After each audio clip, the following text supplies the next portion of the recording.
Hi friends, this is what we eight in Malaysia day 5. మేము డైరెక్ట్గా branch చేసాము. శరవణ భవన్లో ఫుల్ మీల్స్ తీసుకున్నాము. హ్యాపీగా ఇండియన్ ఫుడ్ ఎంజాయ్ చేసాము. అండ్ తర్వాత మేము చాక్లెట్స్ తీసుకోవడానికి ఒక మాల్కి వెళ్ళి ఫ్రెండ్స్ అండ్ రిలేటివ్స్కి ఇవ్వడానికి చాక్లెట్స్ తీసుకున్నాము. అండ్ నెక్స్ట్ మేము వచ్చిన రోజే కేఎల్ టవర్స్కి వెళ్ళాల్సి ఉంది, కానీ వర్షం పడడం వల్ల అది క్యాన్సిల్ అయింది. సో ఈ రోజు మేము వెళ్ళాము కేఎల్ టవర్కి.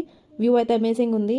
ఇది ఆల్మోస్ట్ 450 మీటర్స్ హైట్ ఉంటుంది. ఫస్ట్ ఓన్లీ మలేషియన్ ఫుడ్డే ట్రై చేద్దామని అనుకున్నాను, కానీ ఒక 2-3 డేస్కే నాకు అక్కడ తినలేకపోయాను.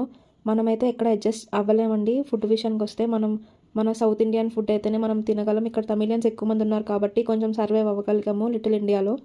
అండ్ కేఎల్ టవర్ నుంచి వ్యూ చాలా బాగుంటుంది. అండ్ దాంట్లో మనం టికెట్ తీసుకొని వెళ్తాం కాబట్టి అక్కడ మనకి ఈచ్ పర్సన్కి పిక్చర్ తీస్తారు. సో మనం 2 టైమ్స్ పిక్చర్ తీసుకోవచ్చు. యాజ్ కపుల్గా వెళ్తాం కాబట్టి అక్కడి నుంచి మేము ఇంకా డైరెక్ట్గా ఫుడ్ తిందామని లిటిల్ ఇండియాకి వస్తున్నాము రిటర్న్లో.